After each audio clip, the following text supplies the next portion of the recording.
সেই যে ঘরটাতে ওই অ্যাক্সিডেন্টটা হয়েছিল, মানে মেয়েটা গলায় দড়ি দিয়েছিল, ঠিক তার পাশের ঘরেতে দাউ দাউ করে জ্বলছে, আর মেয়েটার গায়ে আগুন লেগেছে। মেয়েটা পুরো এরম গোল হয়ে গেছে। এবারই কাজের লোকটা যে রয়েছে সে পুকুরের কাছে কিছু একটা বাসন ধুতে বা কিছু একটা করতে গেছিল, গিয়ে দেখছে ওখানে কিছু একটা ভাসছে। যখন গেছে গিয়ে সবাইকে চিৎকার করে ডেকেছে, ডেকে দেখছে ওই মেয়েটা জলেতে দরজাটা ঠেলে খুলেছে, দরজা খোলাই এমনি ভেজানো ছিল, দরজাটা ঠেলে খুলেছে, খুলে দেখছে কোথাও কিছু নেই, মেয়েটা সুইসাইড করেছে গলায়। রাত্রি সেই লফটের মধ্যে ধাম ধাম ধাম করে আওয়াজ হয়েছে, রীতিমতো কেউ ফুঁপিয়ে কাঁদছে, অথচ বাড়ির একটা লোক কেউ। কাকিমা বলছে আমি রাত্রিবেলা রুমকি শুয়ে স্পষ্ট শুনতে পাচ্ছি, আমার মা আমাকে বলছে তুই এত কষ্ট করছিস কেন, তুই আমাদের কাছে। কাকিমা মুখ বাড়িয়ে আস্তে করে খাট থেকে উঠতে পারছে না, এতটা অসুস্থ। এবার মুখ বাড়িয়ে আস্তে করে দেখছি কেউ কোনো চিৎকার চেঁচামেচির লোক নেই, কেউ নেই। কিন্তু কাকিমা অলরেডি ওর দাদুকে, মানে ওনাকে তো আর মারতে পারিনি, উনি উল্টে ওই মহিলাকে মেরে দেয়। তা মহিলাকে যখন মারে তো তখন ওই মহিলার অভিশাপ ছিল যে তোমাদের বাড়িতে কোনোদিন কোনো মেয়ে বাঁচবে না। তো নমস্কার বন্ধুরা, কেকে পডকাস্টে আবার স্বাগত জানাই। আজকে কি বিষয়ে কথা হবে সেটা অলরেডি আপনারা থাম্বনেলও দেখেছেন এবং টাইটেলও পড়েছেন। কি আছে সেটা তো দেখেছেনই। রুমকিদির আগের বছর একটা পডকাস্ট হয়েছে, যেটার লিঙ্ক আমরা ডিসক্রিপশনে দিয়ে রেখেছি। এবং আজকের ঘটনাটা বা আজকের ঘটনাগুলো যেগুলো আছে, দেখুন তিনখানা ঘটনা আছে। প্রথম গল্প হচ্ছে মা বাবা মারা যাওয়ার পর কি সন্তানকে ডেকে নিয়ে যেতে পারে? খুব অবাক লাগছে। সেকেন্ড ঘটনাটা হচ্ছে পুনর্জন্মের, আপনাদের খুব পছন্দের যে পুনর্জন্মটা কেমন হতে পারে। থার্ড হচ্ছে একটা রাজবাড়ির অভিশাপ, যে জেনারেশন ওয়াইজ জেনারেশন কোনো মেয়ে বাঁচবে না।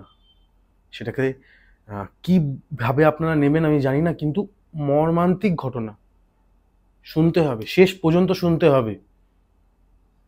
আর কেকে পডকাস্টে মানে কি বলবো, যে নাম্বারটা শো করছে সবসময় বলে থাকি 8961371072, এই নাম্বারে যদি আপনারা চান আপনাদের বিজনেসকে অনেকটা গ্রোথ দিতে, তো আমরা কেকে পডকাস্টে প্রমোশনাল ভিডিও করে থাকি। এবং যদি আপনারা কেকে পডকাস্টে এসে কিছু স্টোরি জানাতে চান, কিছু বিষয়ে কথা বলতে চান যেটাতে আপনারা খুবই ভালো এবং খুবই পটু আপনারা সেই বিষয়ে, তাহলেও অলওয়েজ ওয়েলকাম কেকে পডকাস্টের তরফ থেকে, আর ডাইরেক্ট রুমকিদির কাছে। কেমন আছো দিদি? খুব ভালো আছি, তুমি কেমন আছো? এই চলছে দিদি। আর আগে অনেক মাস আগে একটা শ্যুট হয়েছিল, সেটা খুব ভালো রেসপন্স এসেছিল, আর আবারও তোমাকে পেয়েছি। আজকে তোমার কাছে নতুন কি শুনবো? আজকে একটা ঘটনা বলবো যেটা আমার কাকিমার জীবনে হয়েছে, একদম রিসেন্ট ঘটনা।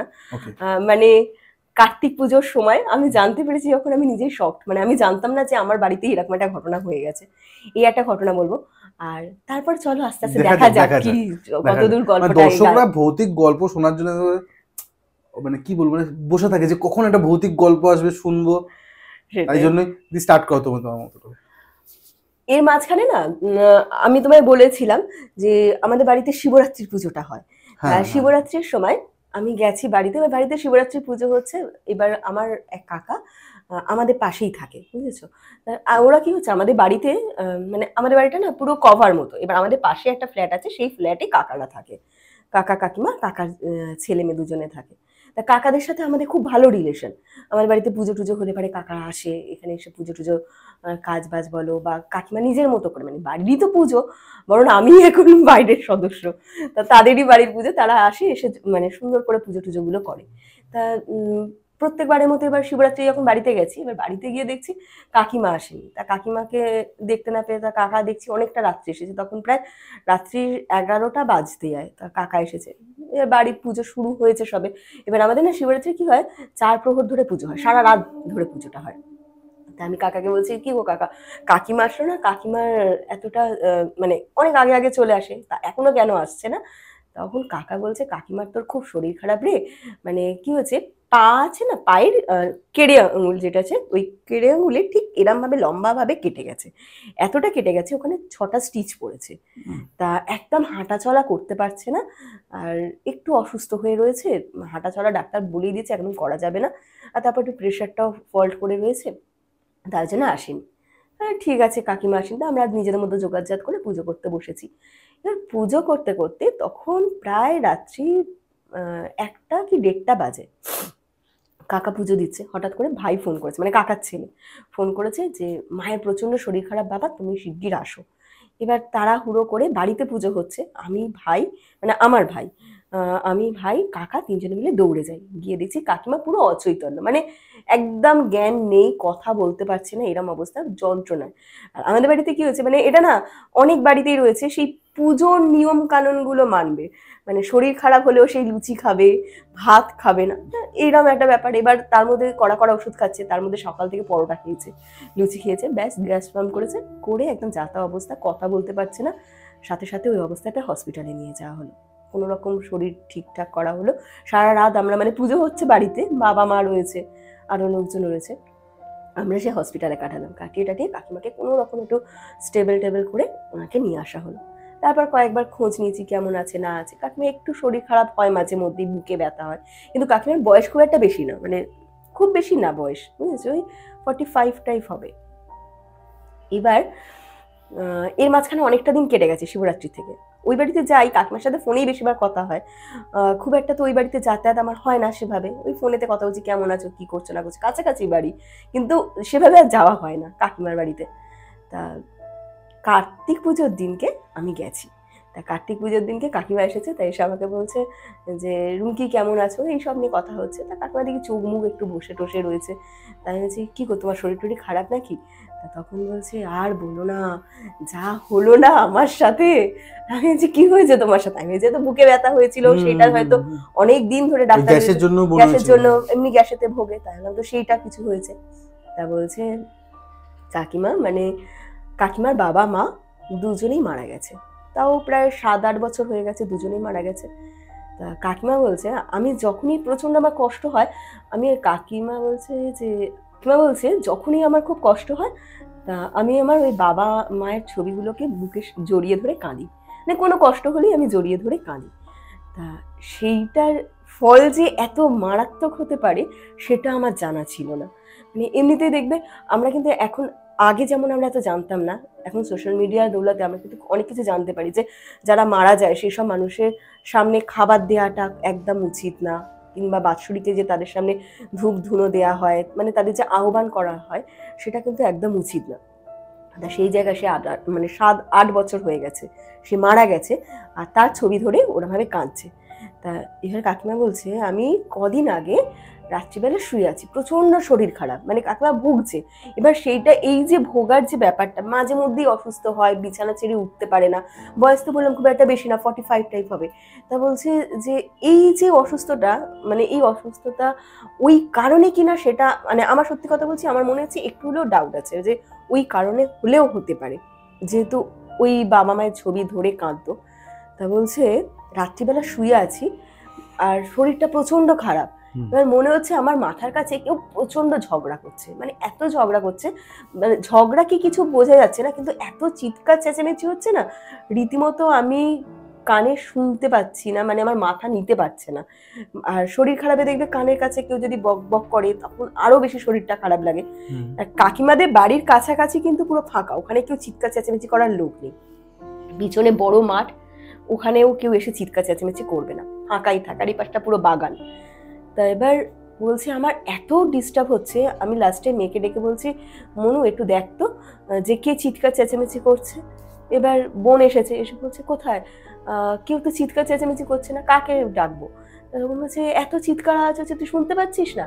তা বলছে কেউ কোথাও চিৎকার করছে না মা, তুমি শুয়ে পড়ো, তোমার শরীরটা খারাপ, তুমি মনে হয় অনেক সময় হয় না আমরা ভুলভাল বকি শরীর খারাপের জন্য, সেটা হতে পারে। এবার কাকিমা ভেবেছে হয়তো তাই হবে, এবার কাকিমা একটু শুয়ে পড়েছে, রাত্রিবেলা দেখছে আবার কানের কাছে চিৎকার চেঁচামেচি হচ্ছে, ভাবছে যে ওরম আবার চিৎকার চেঁচামেচি হচ্ছে কানের কাছে।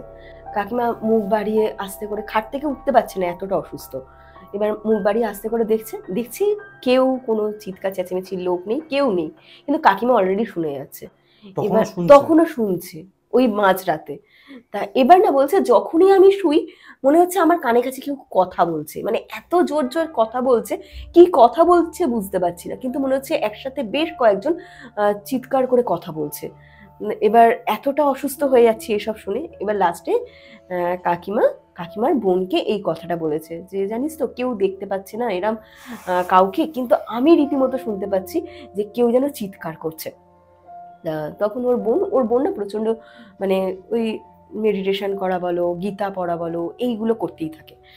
তখন বলছে যে আহ, ও তখন বলেছে কাকিমা যে এত কষ্ট হচ্ছিল কদিন আগে। এবার দেখ আমাদের মধ্যে অনেক সময় হয় মানে স্বামী স্ত্রীর মধ্যে ঝামেলা হোক বা ছেলে মেয়ের সাথেও অনেক সময় ঝামেলা হয়, কি অনেক সময় এমনি আমরা মন খারাপ হয়, তখন বিশেষ করে বাবা মা যাদের থাকে না তারাই ব্যাপারটা ভালো ফিল করবে যে অনেক সময় তাদের কথাটাও মনে পড়ে। তা কাকিমা যেটা করতো, মানে কাকিমা বোনের সাথেও সেটা শেয়ার করেছে যে কাকিমা যখনই একটু কষ্ট হতো বা একটু মন খারাপ হতো, কাকিমার বাবা মায়ের ছবিটা বুকে জড়িয়ে ধরে কাঁদতো।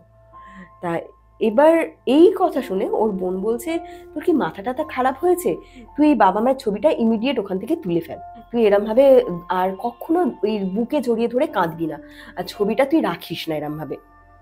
কাকিমা বলছে যে হতেও পারে যে এরম ভাবে হয়তো সেই ছবির জন্য হতে পারে, কিন্তু ও ভাবছে যে ছবির জন্য হবে, আমি তো বাবা মাকে দেখতে পাচ্ছি না, হয়তো এটা আমার মনেরও তো ভুল হতে পারে। যেদিনকে এই ঘটনাটা হয়েছে সেদিনকে কাকিমা বলছে আমি রাত্রিবেলা রুমকি শুয়ে স্পষ্ট শুনতে পাচ্ছি আমার মা আমাকে বলছে তুই এত কষ্ট করছিস কেন, তুই আমাদের কাছে চলে আয়। পুরো স্পষ্ট মায়ের গলা, সে রীতিমতো বলছে তুই এত কেন কষ্ট করছিস, এত কেন কষ্ট পাচ্ছিস, তুই আমাদের কাছে চলে আয়। পুরো এইটা না স্পষ্ট শুনতে পেয়েছে। শুনে কাকিমার এমনিতেই শরীর খারাপ, বলছে আমার আরো শরীর খারাপ হয়ে গেছে। পরের দিনকে কাকিমা আবার ফোন করেছে বোনকে, ওই মাসিকে ফোন করে বলেছে জানিস আমি না পুরো স্পষ্ট এই কথাটা শুনতে পেয়েছি। তা কাকিমার বোন বলছে যে তোকে যে বললাম বাবা মার ছবিটা ওখান থেকে সরিয়ে ফেলতে, তুই সরিয়ে ফেলেছিস? বলছে না আমি আজকেই সরিয়ে ফেলবো। মানে কালকের অব্দিও ডাউট ছিল যে বাবা মা হতে পারে না, বাবা মার কথাটা হয়তো এমনিই বলেছে, এটা মনের ভুল, কারণ আমি তো দেখতে পাচ্ছি না বা আমার নিজেরও অনেক সময় হয় না হ্যালুসিনেশন হয়, তো সেটাই হতে পারে। তা যখন স্পষ্ট দেখেছে আর শুনতে পাচ্ছে, মানে গলা জেগে রয়েছে, বলছে আমি জেগে রয়েছি কিন্তু আমি পুরো জেগে সেই অবস্থায় শুনেছি এই কথাটা, দেখতে পাইনি কিন্তু আমি মানে বাবা মায়ের গলা সে তো চিনতেই পারবে। ওরম শুনে ও কি করেছে ওই ভাইকে দিয়ে যে কটা দুটো ছবি ছিল বাইরের ঘরে আর ভেতরের ঘরে, দুটো ছবি ধরে একদম লকারের মধ্যে ঢুকিয়ে দিয়েছে, দিয়ে লক করে দিয়েছে। লফট আছে, মানে ওদের ঘরে একটা লফট আছে, ওই লফটের ওপর ঢুকিয়ে দিয়ে না লক করে দিয়েছে। সারা রাত্রি সেই লফটের মধ্যে ধাম ধাম ধাম করে আওয়াজ হয়েছে, রীতিমতো কেউ ফুঁপিয়ে কাঁদছে, অথচ বাড়ির একটা লোক কেউ শুনতে পায়নি, খালি ওই উনি শুধু কাকিমাই শুনতে পেয়েছে। একটা লোক কেউ শুনতে পাচ্ছে না। কাকিমা বলছে আমি না মানে কান আমার মনে হচ্ছে আমি কান বন্ধ করে রাখি, এত আমার মনে হচ্ছে মাথার ভেতর যেন এসে কেউ বলে যাচ্ছে আমাকে খোল, আমাকে কেন আটকে রেখেছিস, আমার দম বন্ধ হয়ে যাচ্ছে, তুই আমাকে এখান থেকে বের কর। মানে কাকিমা বলছে যে আমি রীতিমতো কাউকে বলে বোঝাতে পারছি না তখন আমার কি হচ্ছে। এবার কাকাকে বলছে, কাকা বলছে তোমার যত সব উল্টো পাল্টা কথা, তুমি শুয়ে পড়ো। এবার স্বাভাবিক ন্যাচারালি সাধারণ মানুষের এই ব্যাপারগুলো নিয়ে অতটা তো ওয়াকিবহাল না, সে যথারীতি তার এরম হয়ে বলছে।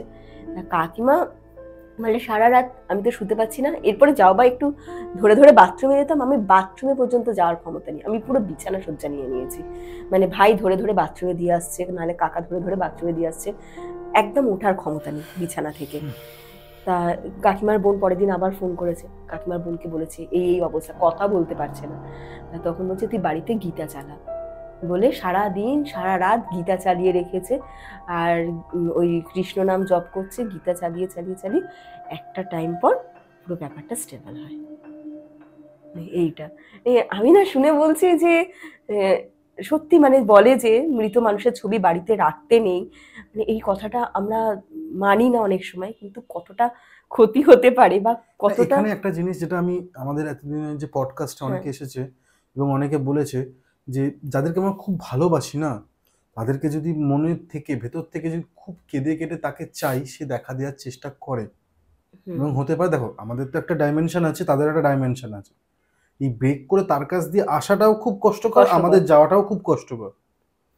এবার কি সে যখন জড়িয়ে ধরে কাঁদতো তখন তাদের মনে কষ্ট লাগছে যে আমার মেয়ে বা আমার এই সন্তান আমাকে চাইছে, তাহলে আমি এদেরকে টেনেই নি। তাহলে এই জিনিসটাই মানে অনেক যা দেখুন, আমি এটা আমার এক্সপেরিয়েন্স না, এটা অনেকে বলেছে, সেটাই আমিও তো মানে আমিও কোনোদিন এটা এক্সপেরিয়েন্স করিনি। অনেকেই বলে মরা ব্যক্তির লোকের ছবি রাখবে না, কিন্তু আমরা তো রাখি এখনো বাড়িতে, কিন্তু আমরা সেরকম ভাবে মনে করি যেভাবে তোমার কাকিমা মনে করেছে হ্যাঁ হতে হ্যাঁ পারে। হ্যাঁ, সেই জন্য হয়তো ব্যাপারটা হয়েছে।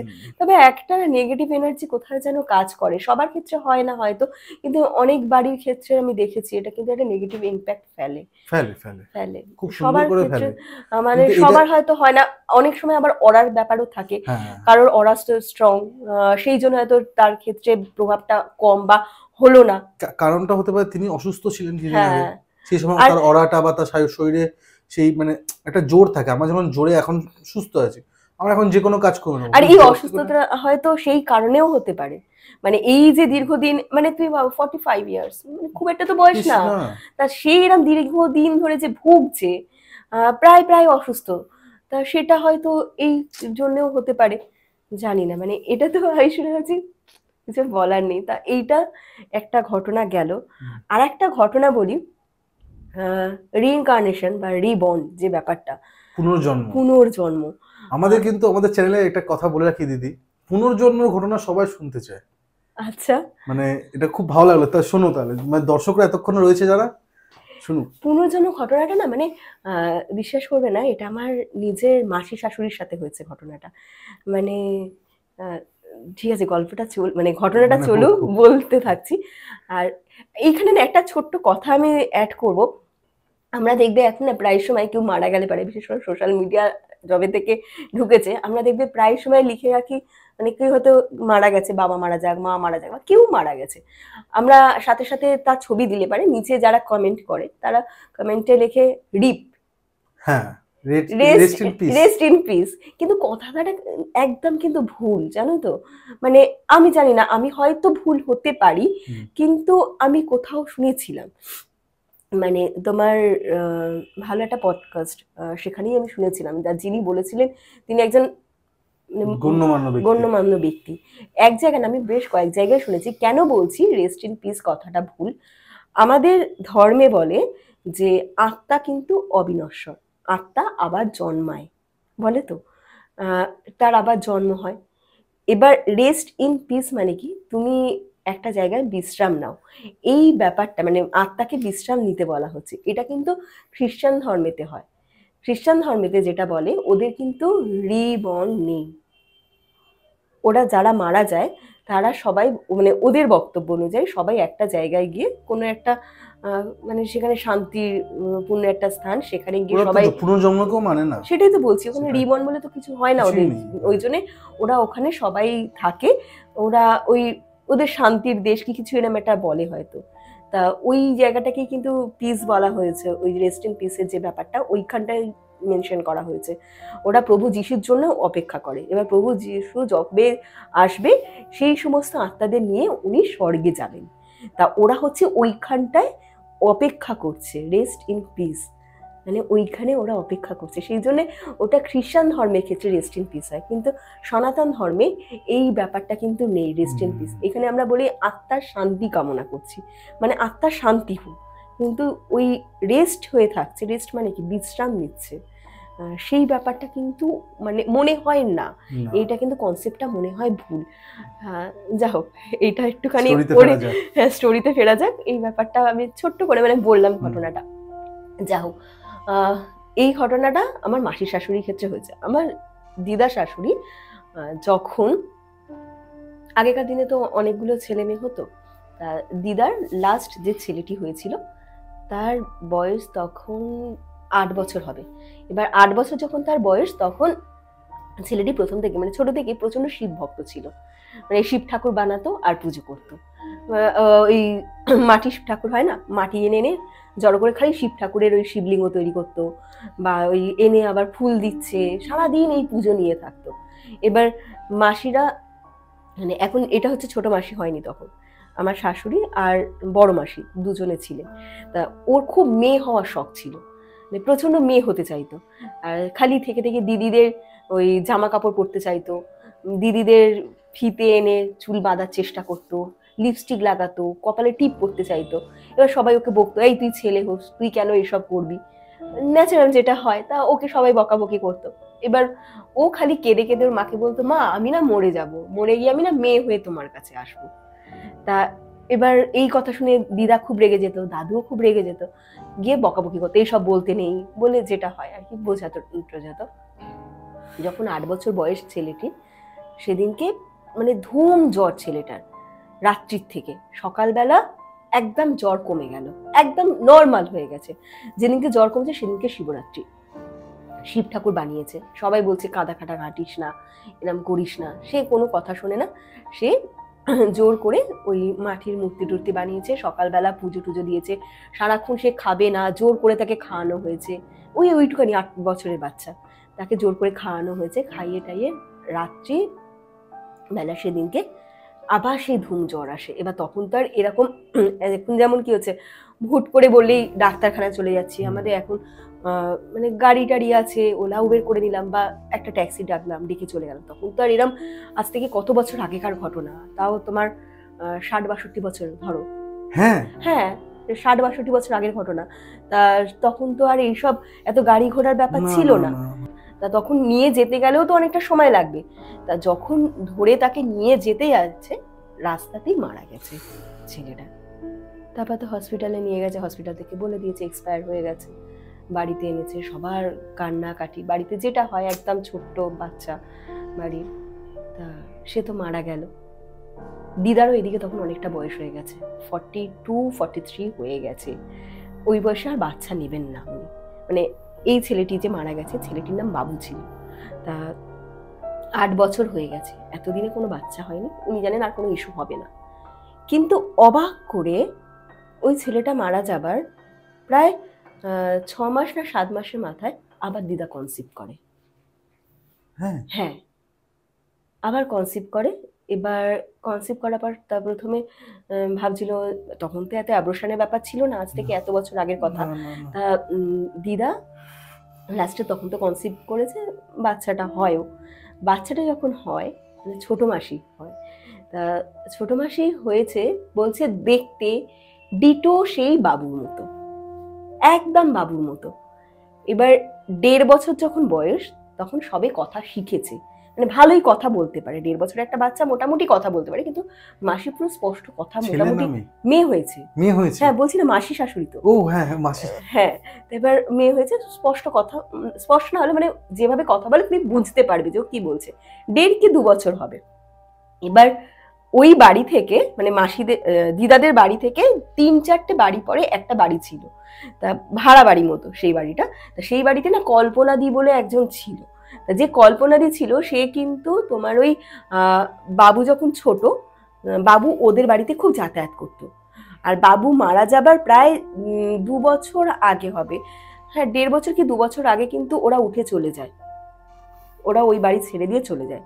কল্পনাদির আর ওখানে কোনো অস্তিত্বই নেই। তা মাসি যখন হয়েছে, তখন 1.5 বছর কি 2 বছর বয়স, মাসি বলছে, মানে সবে কথা শিখেছে, শিখে বলছে ওইখানে হাত দেখিয়ে বলছে ওই বাড়িটা নিয়ে চলো না, কল্পনাদির বাড়িতে। এবার তখন আমার শাশুড়ি বেঁচে, বড় মাসিও বেঁচে, বড় মাসি তো এখনো আছেন। তা বড় মাসি তখন বাড়িতে ছিল। তা বড় মাসি বলছে কাদের বাড়ি নিয়ে যাব? তা তখন বলছে ওই কল্পনাদির বাড়িতে যাব। এবার মাসি বলছে যে, এবার বড় মাসি থেকে ছোট মাসির এজ ডিফারেন্স কিন্তু অনেকটা। তা তখন বলছে যে কে কল্পনাদি? তা তখন বলছে ওই যে ওই বাড়িটা, ওখানে কল্পনাদি থাকে, নিয়ে চলো। এটা হচ্ছে ফার্স্ট, বুঝেছো? এবার তখন বলছে যে ওই বাড়িটা নিয়ে চলো, ওই বাড়িতে কল্পনাদি থাকে। এবার মাসি কি করেছে, আস্তে আস্তে ওকে নিয়ে গিয়ে ভুল একটা বাড়িতে, মানে 3-4টে বাড়ি আছে তো, অন্য একটা বাড়ির সামনে দাঁড় করিয়েছে। দাঁড় করিয়ে বলছে এইটা কল্পনাদির বাড়ি? বলছে না না এটা না, ওই তো পাশেরটা। বলে পুরো পাশের ওই বাড়িটাতে গেছে। ওই বাড়িটা তখন ফাঁকা পড়ে আছে, ওটা কোনো ভাড়া টাড়া দেয়নি, ওটা অলরেডি না ভেঙে পড়েছে, অনেকদিন ভাড়া দেয়নি, আর অনেক পুরাতন বাড়িটা তো ভেঙে পড়েছে কিছুটা। বলছি এই বাড়িতে থাকতো তো, ওরা নেই এখন, ওরা কোথায় গেল? পুরো স্পষ্ট কথা, মানে আমি হয়তো বছরটা ভুল বলছি, 2 বছর কি সামথিং হবে, মানে অনেকদিন আগের ঘটনা। যেই বয়সে তুমি কথাটা বলছো, সেই বয়সে এই কথাটা বলা, তার বলার এনে কিন্তু মানে আদো আদো কথা, কিন্তু কথাটা পুরো ক্লিয়ারলি বোঝা যাচ্ছে যে ও ওইখানে গিয়েই খুঁজছে কল্পনাদিকে, আর কল্পনাদি এখানে নেই কেন, পুরো স্পষ্ট জিজ্ঞাসা করছে। তখন সবাই অবাক হয়ে গেল, মানে এটা হচ্ছে ফার্স্ট ঘটনা, সবাই অবাক হয়ে গেল, তাহলে ও কি করে জানলো? আর ওকে তো বললাম না, পুরো দেখতে সেই বাবুর মতো, পুরো দেখতে বাবুর মতো। এবার হয়ে গেল ওটা একটা ঘটনা। এর পর আর একটু যখন বড় হয়েছে, মানে ওই হয়তো 3.5 3 সাড়ে 3 বছর হবে, 3.5 কি 4 বছর হবে বয়স।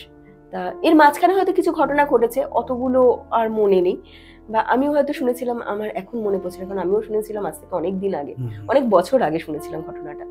তা তখন ওই 3.5 কি 4 বছর হবে। তা তখন একদিন বলছে, ওই আগেকার দিনে না কড়ি কাঠ থাকতো না, এরকম পিলার দেয়া, পিলারের ওপরে যে কড়ি কাঠের ওই জায়গাটা গ্যাপ থাকতো না, ওই গ্যাপেতে হাত দেখিয়ে বলছে ওখানে আমার তাস রাখা রয়েছে আর আমার ছিপ রয়েছে, ওই তাস আর ছিপ ফেলে দাও। এবার সবাই বকছে, সবাই হাসছে ওর কথা শুনে, আর কি উল্টো পাল্টা বকছিস, তোর তাস কোথা থেকে আসবে, তোর ছিপ কোথা থেকে আসবে। এবার বলছে না, ওখানে আমি আমার তাস রেখেছি, ওখানে আমার ছিপ রাখা রয়েছে, তুমি যাও ওখানে থেকে আমায় পেরে দাও। মানে ওর মামা তখন থাকতো, আমার দিদা শাশুড়ির ভাই তখন ক্যালকাটা ইউনিভার্সিটিতে পড়তো, তা এখানেই থাকতো। তখন বলছে মামাকে আর কি বলছে, তুমি ওপর থেকে ওটা পেরে দাও। মামা তখন বলছে ওখানে কিচ্ছু নেই। স্বাভাবিক, একটা 3.5 4 বছরের বাচ্চা, সে অত উপরে উঠবে কি করে? উপরে উঠতে গেলে তোমার চেয়ার টেয়ার এনে তার উপরে গিয়ে উঠতে হবে, ব্যালেন্সেরও ব্যাপার আছে। সে 3.5 4 বছরের বাচ্চা, সে উপরে উঠবে কি করে? এবার যথারীতি ইয়ার্কি মারছে, মামা বলছে তোর মাথা খারাপ হয়ে গেছে, উল্টো পাল্টা বকছিস বুড়ি, এরকম ভাবে ইয়ার্কি করছে। বলছে এবার ও রীতিমতো কান্না শুরু করেছে, না আমাকে এক্ষুনি পেরে দিতে হবে, ওখানে আমার ছিপও রয়েছে, ওখানে আমার তাস রয়েছে, তুমি এক্ষুনি পেরে দাও। এরপর যখন এত বায়না করছে দেখে, ওই মামা বলছে যে আমি তাহলে ওপরে উঠে দেখছি, যদি থাকে তাহলে তোকে দেবো। মামা তো জানে নর্মাল, ও ইয়ার্কি করে উঠে নেমে আসবে, উপরে তো আর কিছু নেই। ওপরে যখন উঠেছে, এবার বলছে হাত দাও, হাত না দিলে তুমি পাবে কোথা থেকে? এবার মামা ওকে দেখি হাত দিয়েছে, এবার হাত দিতে গিয়ে দেখছে কিছু একটা হাতে ঠেকছে। এবার দেখছে সত্যি তাস না, সেই তোমার ওই দেশলাই বাক্স কেটে কেটে আগেকার বাচ্চারা সব তাস করতো না, এরকম দেশলাই বাক্সে পুরো এরকম একটা বাঞ্চ, এরকম পুরো তাসের মতো কেটে কেটে রাখা রয়েছে, আর সত্যিই একটা ছিপ রাখা রয়েছে। ওটাকে যখন পেড়ে আনে, সে ওটাকে দেখে তো প্রচন্ড খুশি। এবার তখন ওরা পুরো একদম ক্লিয়ার হয়ে গেছে ওদের কাছে কনসেপ্ট, যে এ নিশ্চয়ই বাবু ছাড়া আর কেউ হবে না। তারপর শুনেছিলাম আস্তে আস্তে সময় যেতে যেতে অটোমেটিক ব্যাপারগুলো ভুলে গেছে, কিন্তু তার সেই শিব পুজো করতো, মানে তার কথাবার্তা কোথায় কি রয়েছে। ও আরেকটা ঘটনা বলতে ভুলে গেছি, আলমারির ভেতর সেই কর্নারে, মানে ওইখানটা কেউ হাত দেয় না, আগেকার আলমারিগুলো কি হতো, কাঠের আলমারি ছিল তো, ওপরটা কাচের আর নিচে এরকম কাঠের মতো বক্স মতো দেয়া থাকতো, সেই বক্সের পিছন দিকে সেই আগেকার দিনে সেই এরকম কি বলে, ওটাকে কিসের বলে, পোর্সেলিন হবে এরকম, ঘট মতো একটা, ঘট না ঘটি টটি টাইপের কিছু ছিল, তার মধ্যে খুচরো পয়সা ছিল, অনেক খুচরো পয়সা জমিয়েছিল। তা সেই কথাটা কেউ মনে রাখিনি, ভুলেও গেছে, জামা কাপড় রাখতো ওই পিছন দিকে রয়েছে, ওইখান থেকে টেনে, মানে ও তো খুলতে পারছে না লক, ভাঁড় মতো, লক্ষ্মী ভাঁড় মতো, তো ওটা ভাঁড় ছিল না, ওই সাদা সাদা হয় না আগেকার দিনে, এই পোর্সেলিন মনে হয় বলতো, ওগুলোকে কিছু একটা হবে, আমি ঠিক জানি না, ওগুলোকে ওই পাত্রগুলো একটু ওই ঘটি মতো দেখতে, তা ওটার মধ্যে পয়সা জমিয়েছিল। তা ও তো খুলতে পারছে না, ও তো ওইরকম ছোট বয়স, 2.5 3 বছর তখন। তা ও বলছে যে আমার ওখানে না টাকা রাখা রয়েছে, আমার টাকাগুলো বের করে দাও না, আমি লজেন্স কিনতে যাবো। এবার বলছে কোথায় টাকা রাখা রয়েছে? বলছে ওই ভেতরে আমি টাকা রেখেছি, ওর ভেতর থেকে আমাকে বের করে দাও টাকা। এবার তখন বলছে কোথায় টাকা? সে কান্নাকাটি শুরু করেছে, এক্ষুনি বের করে দিতে হবে। যখন খুলেছে তখন দেখছি সত্যি ওখানে ওই, মানে ওটার কথা সবাই ভুলেই গেছে যে ওই একটা জায়গা রয়েছে যেখানে ও পয়সা রাখতো জমিয়ে, ওখান থেকে সত্যিই দেখছি খুচরো পয়সা কিছু বের করেছে। তারপর আস্তে আস্তে যত বয়স হয়েছে ব্যাপারগুলো নর্মাল হয়ে গেছে, ভুলেও গেছে এইসব ঘটনা। দিদি, লাস্ট একটা স্টোরি যেটা তুমি আমাকে ওভার দ্য ফোন বলছিলে, একটা জমিদার বাড়ি নাকি? হ্যাঁ, জমিদার বাড়ির ঘটনা। কোথাকার কি একটু বলো? জমিদার বাড়িটা কালনাতে জমিদার বাড়ির ঘটনা বলবো। আচ্ছা, এই জমিদার বাড়িতে ঘটনায় যাওয়ার আগে আমি না ছোট্ট করে একটা কথা জাস্ট বলবো। মানে আমরা তো অনেকেই আছি, মানে আমরা অনেকেই ভাবি আমরা ভূত প্রেত দেখি না মানে তারা কোনো এক্সিস্ট করে না, মানে এটা তো আমরা অনেকেই মনে করি। সত্যি কথা বলতে আমিও কোনোদিন দেখিনি, ফিল হয়তো একবার করেছি, কিন্তু সেভাবে না। সেটা তো অনেক কারণ থাকে, তার জন্য আমরা দেখি না, কিন্তু যারা দেখে বা যাদের হয় তাদের তো হয়। তা এইটাকে না আমরা সবকিছু কুসংস্কার বলে ব্যাপারটাকে যে উড়িয়ে দিই, অ্যাকচুয়ালি কিছু কিছু জিনিস থাকে না যেটা কুসংস্কার হয়তো নয়, তার পিছনে অনেকগুলো সায়েন্টিফিক কারণও থাকে। একটা ঘটনা আমি পডকাস্টের থ্রুতে বলছি, মানে এটা না আমাদের মধ্যে যেহেতু তোমার পডকাস্ট অনেকে দেখে, প্রচুর মানুষ আছে, অনেকের মধ্যে এই ভ্রান্ত ধারণা রয়েছে যেটা সত্যি অনেকটা ক্ষতি করে, পরিবেশের ক্ষতি করে। যেটা হচ্ছে, আমরা দেখবে অনেকেই আছি, 1 টাকা হোক 2 টাকা হোক গঙ্গায় যখন যাই আমরা কিন্তু ছুঁড়ে ফেলি। হ্যাঁ, ফেলি তো, কেন ফেলি? এটা মানত করি যে এটা আমার যাতে হয়ে যায়, এই জন্য আমি গঙ্গা মাকে বা গঙ্গাকে হ্যাঁ, তা জিনিসটা তুমি তো দিলাম। ওটা মন্দিরে দিতে পারো, তুমি গঙ্গাতে কেন দেবে? এটা ভাবিনি কোনো, গুরুজনদের দেখে শিখেছি। এক্স্যাক্টলি তাই। অ্যাকচুয়ালি ব্যাপারটা কি হয়েছে, গঙ্গাতে কখনো না পয়সা ফেলা উচিত না। এই জন্য পয়সা ফেলা উচিত না, আমাদের এখন পয়সাগুলো নিকেলে, খুব বাজে একটা মেটেরিয়াল দিয়ে তৈরি। এখন যে পয়সাগুলো আমরা ইউজ করি, কয়েনগুলো খুব বাজে মেটেরিয়াল দিয়ে ইউজ করা হয়, মানে তৈরি করা হয়, নিকেল বা এইসব দিয়ে তৈরি করা হয়। কিন্তু আগে যখন ফেলা হতো পয়সা, সেগুলো কিন্তু তামার হতো। তামা জলকে পিউরিফাই করে। গঙ্গাতে যখন পয়সা ফেলতাম, মানে সেই সময় যখন গঙ্গায় পয়সা ফেলা হতো, তখন তো তামার পয়সা ফেলা হতো। একদম তা তামার পয়সা কি হচ্ছে, গঙ্গার জলটাকে বিশুদ্ধ করছে। একদম। আর আমরা যেটা এখন করছি, মানে প্রথাটা রয়ে গেছে, কিন্তু কনসেপ্টটা মানুষের কাছে ক্লিয়ার না যে কেন আমরা ফেলছি।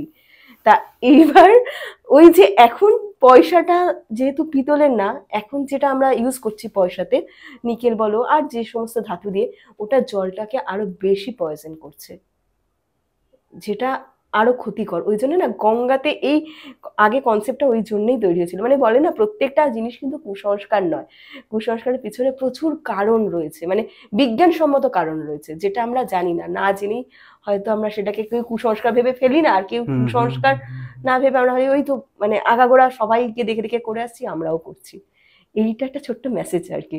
মানে খুব সুন্দর, কিন্তু মানে এটা আমি আর পরবর্তীকালে আমি এটা ফেলবো না, কারণ আমি যখনই দেখেছি 1 টাকা হোক 2 টাকা হোক নিয়ে ফেলে নিয়ে এটা বললাম, যেটা যদি আমার হয়ে যায় খুব ভালো হয়। হ্যাঁ, কিন্তু ব্যাপারটা হচ্ছে এটা আর আগে। তামা মানে তো অনেক দিন আগে। হ্যাঁ, তা তুমি তো এই কনসেপ্টটা তোমার তো আজকের তৈরি না, না, ও তো বহু বছর থেকেই তো ওটা গঙ্গাতে যাচ্ছে ভগবানের নাম করে 1 টাকা 2 টাকা ফেলছে, বা তখন ওই 1 পয়সা 2 পয়সা ছিল ফেলছে। তা সেগুলো তো তামার ছিল, তামা তো জলকে পিউরিফাই করতো। হ্যাঁ, তামার তা গ্লাসে সেই, জল খাওয়া, খাবার হ্যাঁ, খাওয়া ভালো। তা সেই জিনিসগুলো ছিল, তা সেই রূপোর কয়েন ছিল, রূপোর ফেলতো, হ্যাঁ, তা ওগুলো জলকে পিউরিফাই করতো। কিন্তু কনসেপ্টটা রয়ে গেছে, কিন্তু আমাদের তো সময়ের সাথে সাথে জিনিসগুলো চেঞ্জ হয়ে গেছে, কিন্তু আমরা সেই জিনিসটা বয়ে নিয়ে যাচ্ছি, কিন্তু জিনিসগুলো যে কেন করছি এটা না জেনে করছি, যেটা উল্টে আমাদের আরো ক্ষতিই করে। এই একটা আর একটা ঘটনা বলতে বলতে বলছি, এই যে বিড়াল, অনেকে দেখবে রাস্তা কেটে গেল, হ্যাঁ, আমরা দাঁড়িয়ে গেলাম, কিন্তু অ্যাকচুয়ালি তা না, বিড়ালের জন্য আমাদের কোনো ক্ষতি হবে তা না, ক্ষতিটা হবে বিড়ালের, মানে ও তো অবলা জীব। কুকুর গেলে পারে না রাস্তা, ও চট করে ফিরে আসে না। বিড়াল কি করে, বিড়ালের হাইটটা তো খুব শর্ট, ও কি করছে, ও যখন যাচ্ছে, ও গিয়ে না অনেক সময় হাফ রাস্তা থেকে আবার ব্যাক করে। হ্যাঁ করে, এটা খেয়াল করে দেখবো, হাফ করেছি, রাস্তা আমি থেকে নিজে করে দেখেছি। ব্যাক করে, তাতে অ্যাক্সিডেন্টের সম্ভাবনা থেকে যায়। আর বিড়াল ওপর দিকে তাকাতে পারে না, গাড়ি বলো, গাড়ির হাইট তো অনেকটা উঁচু হয়, ও তো ওপর দিকে তাকাতে পারছে না, ও বুঝতেও পারছে না একটা গাড়ি এসে গেছে, তো ওর মতো বেখেয়ালে যাচ্ছে, বেখেয়ালে ফিরত আসছে, তা ওইতে অ্যাক্সিডেন্টের সম্ভাবনা থাকে। তা সেই জন্য কি করে লোকে, মানে ওটাই ছিল অ্যাকচুয়ালি কনসেপ্ট, যে কুকুর গেলে পারে দাঁড়ায় না, কুকুর অনেকটা হাইট, ও দেখতে পায়, গাড়ি দেখে ও দাঁড়িয়ে যায়। কিংবা কুকুর যখন যায় দেখবে রাস্তা কিন্তু দেখে যায়, খেয়াল করে কিনা জানি না, ও কিন্তু এদিক ওদিক একটু দেখে, দেখে তারপর যায়। বিড়াল কিন্তু রাস্তা দেখে না, বিড়াল যদি যায় তুমি দেখবে দৌড়ে পার হয়ে যায়, কে আসছে কে যাচ্ছে ও দেখার দরকার পড়ে না। ফাঁকা রাস্তায় আমি ফাঁকা দেখতে রাস্তায় পাচ্ছি, চোখ বেরিয়ে যায়। দৌড়ে বেরিয়ে যায়। এবার আমরা ওই জন্যই বিড়ালকে দেখে গাড়িটা থামাই, নাহলে ও যখন তখন অ্যাক্সিডেন্ট হবে। এটা হচ্ছে মেন কারণ, মানে আমরা আমাদের জন্য না, অ্যাকচুয়ালি ওর প্রাণ বাঁচানোর জন্যই আমরা কিন্তু দাঁড়িয়ে যাই। তা সেটা ছিল বিজ্ঞানসম্মত কারণ, কিন্তু ওটা কনসেপ্ট চেঞ্জ হয়ে গেছে আমরা। মানে খুব ভালো একটা মেসেজ, মানে তোমার সাথে যতবারই আমি পডকাস্ট করেছি, মানে আগে একটা করেছি, আজকে সেকেন্ড হচ্ছে, তুমি যতবারই হোক এটা ঘটনায় ঢোকার আগে এমন একটা কিছু নিয়ে তুমি বলো, এটার সাথে কি এটা রিলেটেড থাকে কি, মানে রিলেটেড না, আছে, রিলেটেড না, আমি কিন্তু তাও মাঝখান থেকে একটা ছোট্ট মেসেজ দিলাম, মেসেজ দিলে মানে এটা খুব এই ভুল সুন্দর কিন্তু। ধারণাগুলো আমাদের মধ্যে রয়েছে না, এই কনসেপ্ট গুলো যেহেতু ক্লিয়ার না, আমরা অনেকে এটাকে বলি কুসংস্কার, অনেকে বলি যে ও ঠিক আছে ওটা মানে কুসংস্কার না কিছুই না, জাস্ট। কিন্তু এই কুসংস্কার বলি আর যাই বলি, এর পিছনে কিন্তু কারণ রয়েছে, প্রত্যেকটা জিনিসের পিছনে একটা না একটা লজিক আছে, সেই জিনিসগুলো আমরা হয়তো জানি না, তাই ওটাকে কুসংস্কারের দলে ফেলে দিই, কিন্তু ব্যাপারটা হচ্ছে এরকম। তো এরকম আরো অনেক ঘটনা রয়েছে, কখনো না কখনো তোমার সাথে আবার একদম একদম ক্লিয়ার হবে। নেক্সট পডকাস্টে হ্যাঁ, আবার হবে। একদম নেক্সট এবার ঘটনাতে চলে ঘটনাটা যাচ্ছি। বল। এই ঘটনাটা রিসেন্টলি আমার একটা বন্ধুর কাছ থেকে পাওয়া, মানে আমার, সাবস্ক্রাইবার একজন। না না, আমার নিজের খুব ক্লোজ ফ্রেন্ড একজন বলেছে। তা ওর অফিস কলিগ অতনুদা, তা ওই অতনুদা আর কি এইটার মানে এই ঘটনাটা অতনুদা শুনেছে, এবার তার মাধ্যমে আমি জানতে পেরেছি। তা অতনুদা ওর সাথে একই অফিসে কাজ করে। এবার অতনুদা এই পুজো, সরি, এই এরম যে শীতকালটা, জানুয়ারি ফেব্রুয়ারি, এই সময় দেখবে জানুয়ারি মাসটা চলে যাচ্ছে আর ফেব্রুয়ারি মাস হবে, এই সময় নতুন গুড় ওঠে। আর গ্রামের দিকে দেখবে এই সময় গুড় জাল দেওয়ার একটা ব্যাপার থাকে, আহ, গুড় তোলার ব্যাপার থাকে, এই জিনিসগুলো এই সময় তো প্রচন্ড হয়।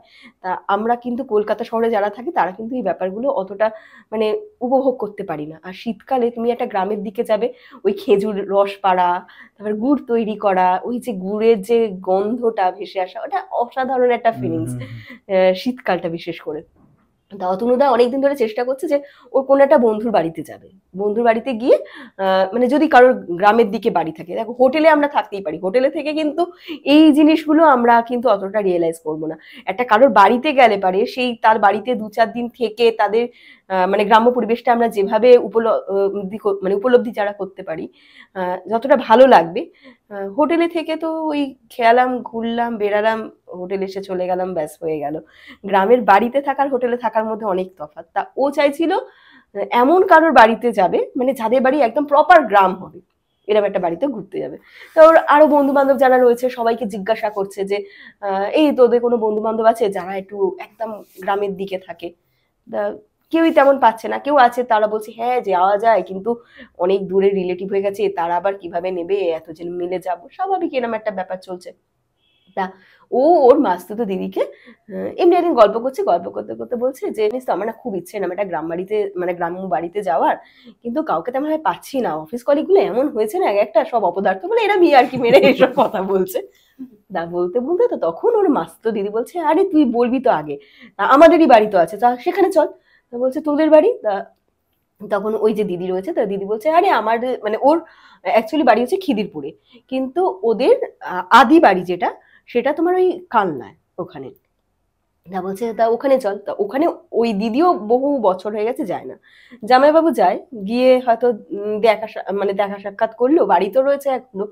আর আর কিছু মানে আর কয়েকজন যারা রয়েছে আর কি ফ্যামিলি মেম্বার, বেশ অনেকেই বাইরে বাইরে থাকে। তা এখানে দেখার জন্য ওই জামাইবাবুই কাছাকাছি থাকে। তা মাঝে মধ্যে জামাইবাবু গিয়ে ওই বাড়িটা লোক রয়েছে, 2জন লোক রাখা রয়েছে গার্ড হিসাবে, তারা ওই বাড়িটা দেখাশোনা করে। তো জামাইবাবু ওই 2 মাস অন্তর বা 3 মাস অন্তর বা কখনো মাসে একবার গিয়ে হয়তো দেখা করলো, যে বেলা গেল সে বেলাই হয়তো চলে আসলো, কি একদিন থেকে চলে আসলো, এরকম গিয়ে সেভাবে থাকা হয় না। এবার বাড়িটা বেশ অনেকটা জায়গা নিয়ে বাড়িটা। আর বাড়িটা না দুটো পোর্শন আছে, একটা পোর্শন খুব সুন্দর মেরামত করা, একদম ঝাঁ চকচকে, আর আরেকটা পোর্শন আছে যে পোর্শনটা হচ্ছে হয়তো ভেতরটা পরিষ্কার পরিচ্ছন্ন রয়েছে, কিন্তু তোমার বট গাছ, অশ্বত্থ গাছ, বড় বড় গাছ পাতা, লতা পাতা হয়ে রয়েছে, একটু পুরাতন পুরাতন দেখতে এরম ভাবে রয়েছে। একই বাড়ি, কিন্তু দুটো ভাগ হয়ে গেছে। এবার ওই বাড়িটা যেটা মানে একটু পুরাতন পুরাতন যেটা, ওটাকেও ওরা ভাড়া দেয়, আবার যেটা একদম ঝাঁ চকচকে সেটাকেও ভাড়া দেয় যদি কেউ শুটিং এ যায়। শুটিং পারপাসে দুটো বাড়ি ভাড়া, মানে দুটো পোর্শনই ভাড়া দেওয়া হয়। অনেক শুটিংও হয়েছে ওখানে বাড়িটাতে।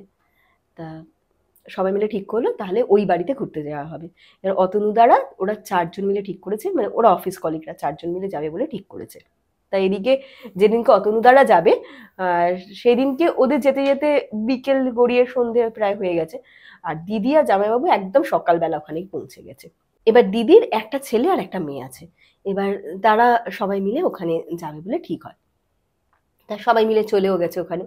তা যেদিনকে গেছে অতনুদারা তো গিয়ে পৌঁছেছে প্রায় সন্ধে হয়ে গেছে। তো সেদিনকে রাত্রিবেলা কোনো রকম খেয়েছে টেয়েছে, সবাই টায়ার্ড, অতটা জার্নি টার্নি করেছে, রাত্রিবেলা তাড়াতাড়ি খেয়ে দিয়ে শুয়ে পড়েছে। ভোরবেলা একদম ওরা গ্রাম দেখতে বেরাবে।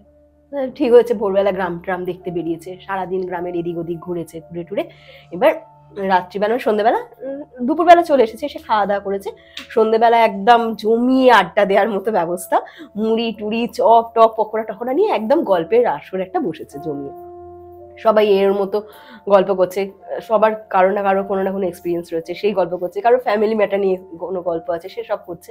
তা করতে করতে এবার যেটা হয় দেখবে একসাথে এতজন বসে গল্প করলে পারে একটা ভূতের গল্প হোক এই নিয়ে শুরু হয়েছে, সবাই মিলে বলছে হ্যাঁ একটা ভূতের গল্প হোক, এই এই একটা দুটো এরকম গল্প হতে হতে তখন ওই যে জামাইবাবু তখন বলছে তাহলে একটা ঘটনা বলি যেটা আমাদের পুরো ফ্যামিলিতে হয়েছে, আর এই ঘটনাটার কথা খুব কম লোক জানে। তা তখন ওই যে দিদি ছিল সে বলছে আমি কি জানি? তা দিদিকে তখন জামাইবাবু বলছে তুমি জানবে কোথা থেকে, এই ঘটনা আমরা সেভাবে কোনোদিন উল্লেখই করিনি, আর তুমিও জানো না ঘটনাটা। তা তখন দিদি বলছে বাবা আমি এতদিন বিয়ে হয়েছে আমি নিজেই জানি না এই ঘটনা, অথচ আমাদের ফ্যামিলিতে হয়েছে।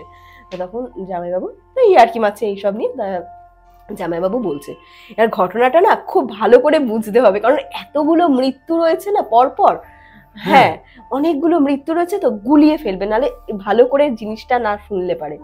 তা জামাইবাবু বলছে জামাইবাবুর দাদুর বাবা তারা 2 ভাই ছিল আর 1 বোন ছিল, প্রথম স্টার্ট হয়েছে ওখান থেকে ঘটনা।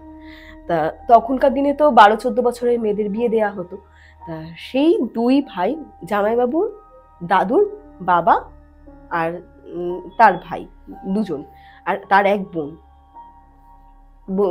বোনটার বয়স তখন মাত্র 14 বছর।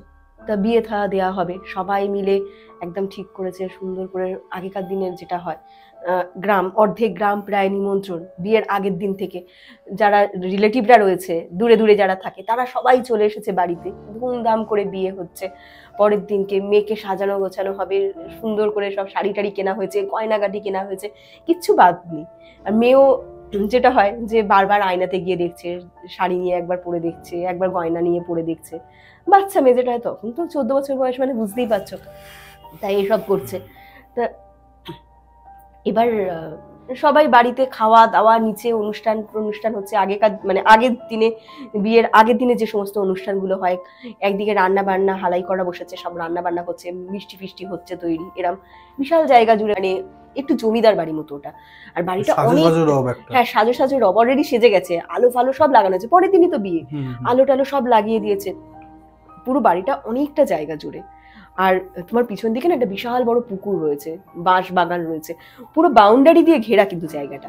তা অত বড় জায়গার মধ্যেই পিছন দিকটা পুরো অন্ধকার মতো, আর ওই বাঁশ গাছ বলো, পুকুরের ধারেতেই তোমার রয়েছে কি বলে বড় বড় সেই অশ্বত্থ গাছ বট গাছ এখনো কিন্তু ওগুলো রয়েছে।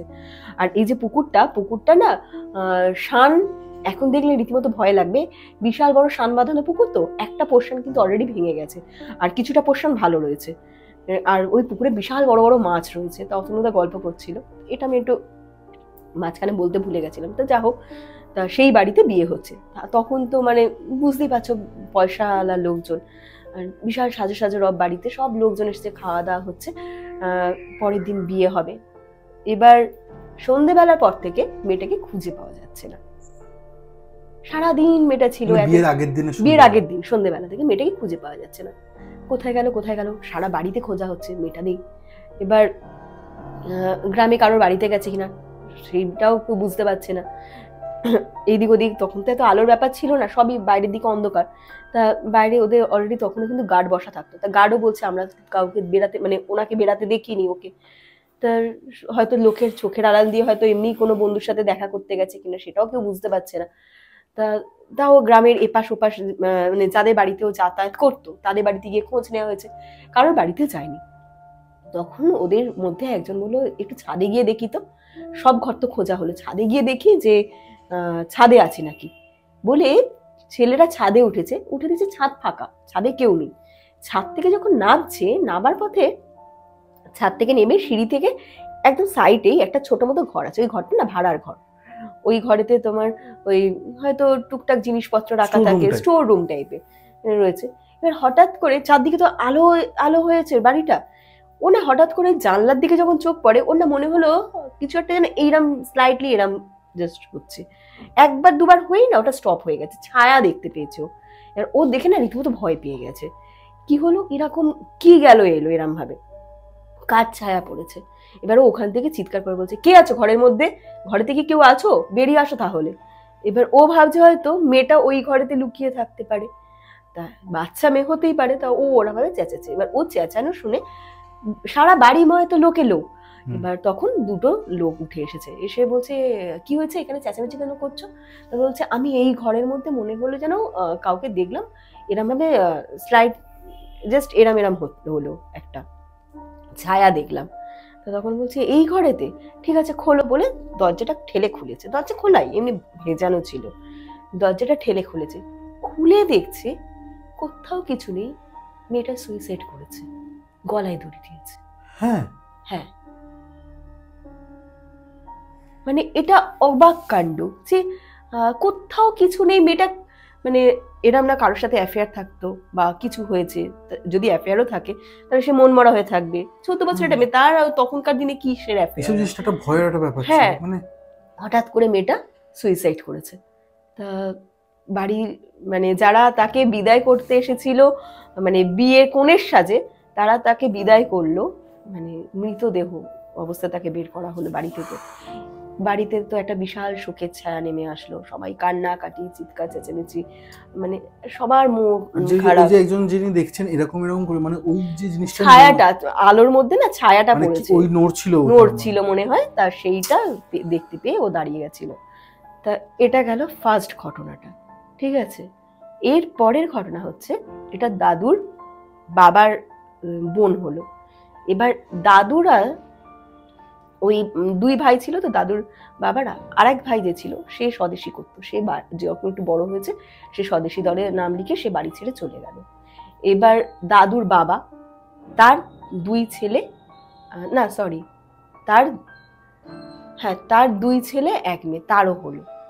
এবার তার দুই ছেলে এক মেয়ে যখন হলো, সেই মেয়ে দাদুরা তখন ছোট, সবাই মিলে একসাথে খেলাধুলা করছে, খেলাধুলা করতে করতে ওদের ওই পুকুর পিছনে যে পুকুর রয়েছে সেই পুকুরে সবাই মিলে স্নান করতে যাবে, ঠিক আছে। দাদুর 9 বছর বয়স তখন ওই বোনটার, দাদুরা আরেকটু বড়, তার দাদুর যে আরেক ভাই ছিল সেও আরেকটু বড়। তা সে কি করলো, দুজনে মিলে ওরা তিনজন, মানে ওই মেয়েটি আর দাদু আর দাদুর মানে ওই ভাই দুজনে মিলে, আর পাড়ার কিছু ছেলে ছিল বাচ্চা বাচ্চা পাশাপাশি থাকতো, সব একসাথে পুকুরে স্নান করতে গেছে। পুকুরে স্নান করতে গিয়ে পুকুরে সবাই স্নান টান করেছে, করে সবাই উঠে এসেছে, মেয়েটাকে আর খুঁজে পাচ্ছে না। মেয়েটা কোথায় গেল সারা পাড়া খুঁজছে, কোথাও পাওয়া যাচ্ছে না, সারা গ্রাম তন্ন তন্ন করে খোঁজা হচ্ছে, বাড়ি খোঁজা হচ্ছে, সবাই গিয়ে পুকুরে খুঁজেছে, পুকুরে দেখতে পায়নি। পুকুরের আশেপাশে জঙ্গল হয়ে রয়েছে, সবাই হয়তো লুকিয়ে টুকিয়ে রয়েছে, বাচ্চা মেয়ে যেটা হয়তো লুকিয়ে টুকিয়ে রয়েছে, সবাই ডাকছে। পুকুরের আশেপাশে জঙ্গল টঙ্গল যেখানে রয়েছে, মানে বড় বড় গাছগুলো রয়েছে, বট গাছ ফট গাছ আছে, বাঁশ বাগান রয়েছে, সে সব খোঁজা হয়েছে, কোথাও মেয়েটাকে খুঁজে পাওয়া যাচ্ছে না। বিকেল বেলা হঠাৎ করে ওই বাড়ির কাজের লোক, এদিকে বাড়িতে কান্নাকাটি শুরু হয়ে গেছে, কোথায় গেল মেয়ে। বিকেলবেলা ওই বাড়ির কাজের লোকটা যে রয়েছে সে পুকুরের কাছে কিছু একটা বাসন ধুতে বা কিছু একটা করতে গেছিল, গিয়ে দেখছে ওখানে কিছু একটা ভাসছে।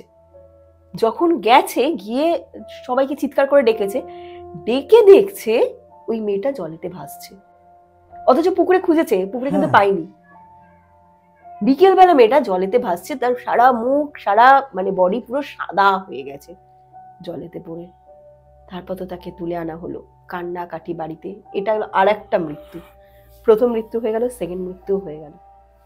এবার দাদুর ভুল বলেছিলাম, দাদুর দাদা ছিল, ওটা দাদুর ভাই না, দাদুরা দুই ভাই আর বোন ছিল, বোন এরমে মারা গেল, দাদু ছোট ছিল। দাদুর দাদা যে ছিল তার এবার বিয়ে হলো, দাদা অনেকটাই বড়, দাদার বিয়ে হয়েছে, তারও ঘরেতে একটা ছেলে একটা মেয়ে হয়, আর দাদুর তখন সবে একটা ছেলে হয়েছে। এবার দাদার যে এক ছেলে এক মেয়ে, আর এদিকে দাদুর এক ছেলে, তিনজনে খুব ভালো গলায় গলায় ভাব, বন্ধু সবাই। এবার ওই বাড়ি থেকে 3-4টে বাড়ি পরে একটা বাড়িতে তোমার দুর্গাপুজো হয়।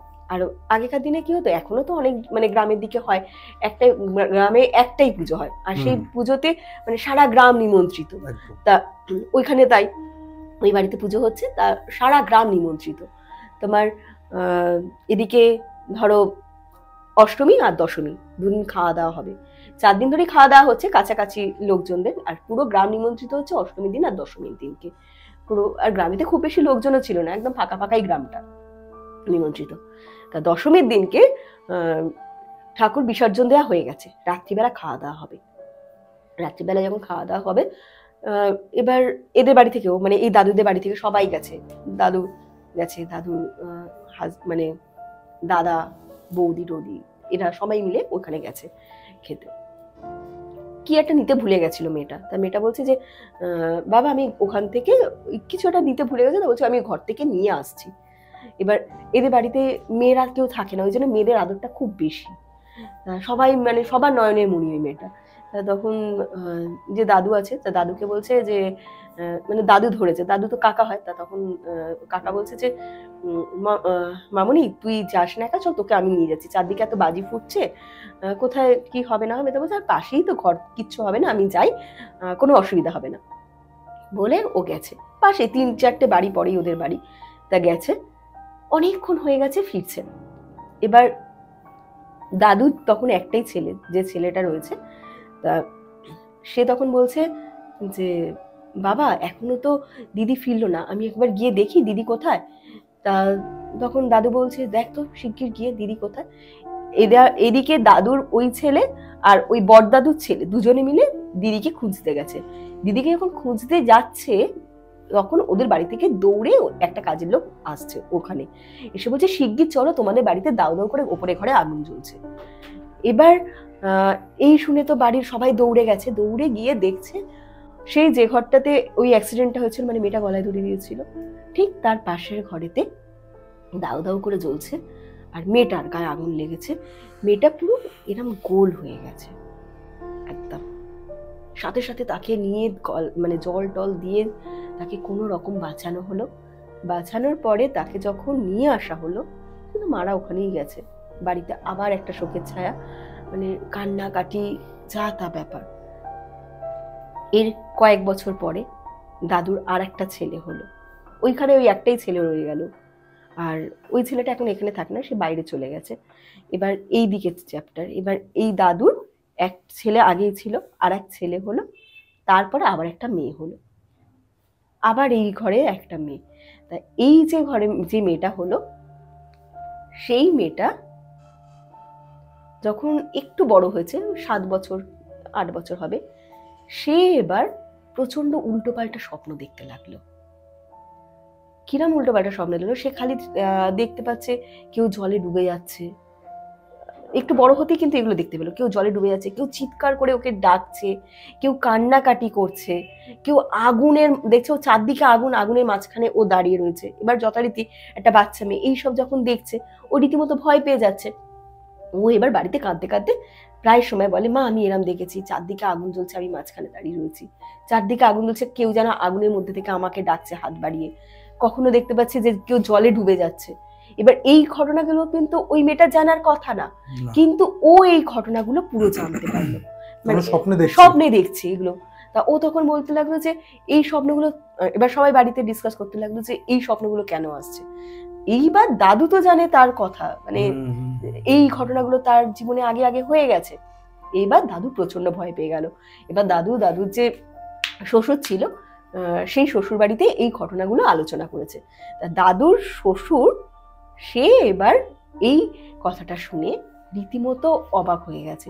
সে এবার বলছে তার কালীঘাটে মানে একজন বন্ধু আছে, সে সাধু, মহা সাধক, সে তার সাথে গিয়ে কথা বলবে, সে কি বলে জানবে নিশ্চয়ই। তখন ওই দাদুর শ্বশুর মশাই বলছেন যে তোমাদের বাড়িতে নিশ্চয়ই কোনো কিছু খারাপ জিনিস আছে, যার জন্য পর পর এরকম মৃত্যু হচ্ছে, আর মেয়েদের ক্ষেত্রেই হচ্ছে। দেখো তুমি, একটা কিন্তু ছেলেদের ব্যাপার নেই, সব মেয়েদের ক্ষেত্রে হচ্ছে। তা তখন বলছে যে নিশ্চয়ই কোনো একটা হিস্ট্রি আছে তোমাদের বাড়িতে যেটা তোমরা জানো না, যার জন্য প্রত্যেকবারে তোমাদের মেয়েদের ওপর এরকম হয়েছে।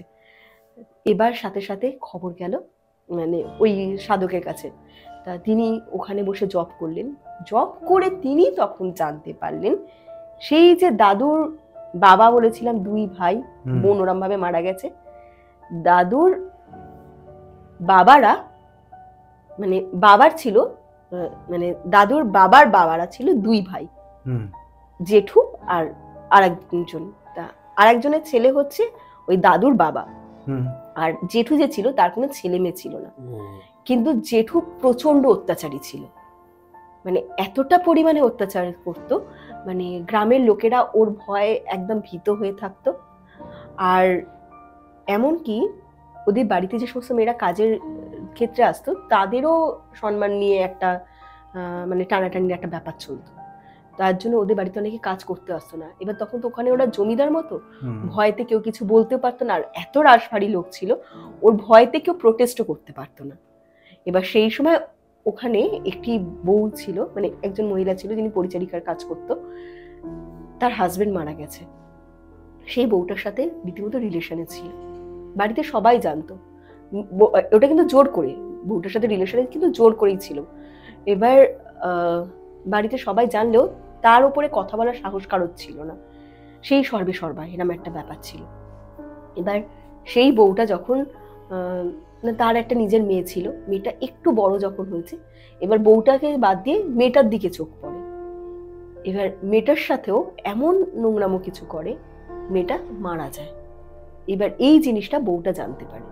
বউটা যখন জানতে পারে, তার তো স্বামী আগেই মারা গেছে, তা মেয়েটাকেও এরম ভাবে মেরে ফেলেছে, বুঝতেই পেরেছে।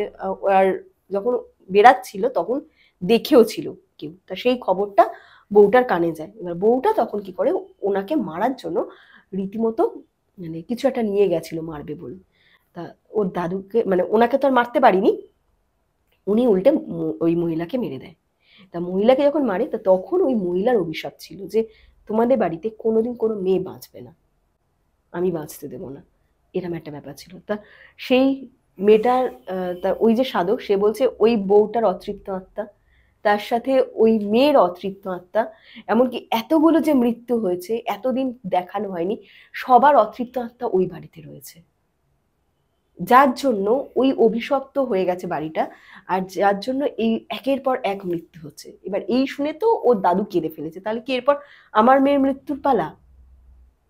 এবার যে বলছে, মানে এই জামাইবাবুর পিসি হন, নিজের পিসি। তা তখন কি করবে, উনি আসলেন, ওই সাধককে নিয়ে আসা হলো বাড়িতে। সাধককে এনে পুরো বাড়িটাকে বাঁধা হলো, তারপর কিছু তাবিজ টাবিজ দিয়েছিল, বড় করে যজ্ঞ করেছিল, শ্মশানে মাটি ফাটি এনে সব দিয়ে যজ্ঞ টজ্ঞ করেছিল। এই করার পরে তারপর আস্তে আস্তে মানে যে স্বপ্নগুলো দেখছিল যে মেয়েটি, মানে ওই পিসি, সে ওই স্বপ্নগুলো দেখা বন্ধ করে, আস্তে আস্তে সব নর্মাল হয়ে যায়। সেটাই, মানে কিছু মানুষের লোভ বলো, হিংসা বলো, লালসা বলো, যার জন্য শুধু সে তো সাফার হয়, তার সাথে তার ফ্যামিলি কতজন সাফার হয়, মানে কতগুলো জেনারেশন নষ্ট হলো, চিন্তা করো।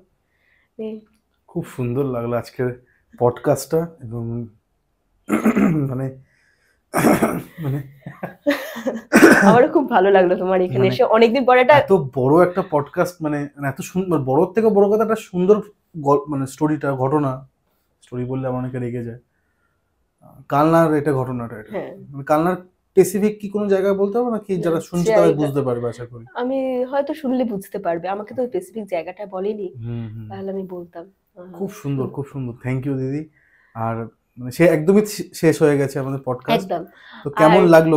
আমার তো প্রচন্ড ভালো লেগেছে, আবার নতুন করে নতুন সেটআপে, একদম নতুন সেটআপে, সব দিক থেকে বেশ ভালো। আর তোমার সাথে গল্প করতে আমারও ভালো লাগে, মানে এসেছি কখন, গল্প করতে করতে কতটা টাইম হয়ে গেছে। ঠিক আছে, আর আমার চ্যানেলে তো গল্প, মানে গল্প বলবো না, ঘটনা, পুরো সবকিছু ডেসক্রিপশনে দিয়ে রাখবো একদম। আমার চ্যানেলে ঘটনা তো এরকম মানে আসেই। তোমার এখান থেকেও দুজন গেছিল যারা আমার সাথে গল্প শেয়ার করেছিল, হ্যাঁ, তাদের গল্প আমি পরে শেয়ার করেছি। বাহ, যা হোক, বেশ ভালো লেগেছিল তাদের সাথে কথা বলে। আর মানে দর্শকদের কিছু বলার নেই, যদি আপনাদের অনেক ভালো লাগে রুমকিদির এটা, গিয়ে সাবস্ক্রাইব করে রাখবেন। আর যদি চান কে পডকাস্টে আবারও এসে রুমকিদি কিছু বলুক, বা কোনো স্টোরি এরকম ঘটনা শোনাক, এরকম মানে আমি চুপচাপ শুনছিলাম কিছুক্ষণ, মানে কোনো রিয়াকশন নেই আমার কাছে, যদি চান তো কমেন্ট সেকশনে বলুন। আর কোথা থেকে শুনছেন, কালনার যারা আছেন তারা কি এটা শুনছেন কিনা আমি জানি না, যদি শুনে থাকেন তো কমেন্ট সেকশনে একদম জানাবেন। কত থ্যাংক ইউ দিদি, আর তোমাকেও অনেক ধন্যবাদ, তার সাথে ভাইকেও অনেক ধন্যবাদ, ক্যামেরার পেছনে আছে। আর শেষে যেটাই বলে থাকি যে আজকে আমাদের guest one and only Rumki Naha, মানে রুমকিদি। আমি আপনাদের হোস্ট কৌশিক সেন, আর ক্যামেরার পেছনে আমার ভাই কিংসুক সেন। থ্যাংক ইউ দিদি। চলো।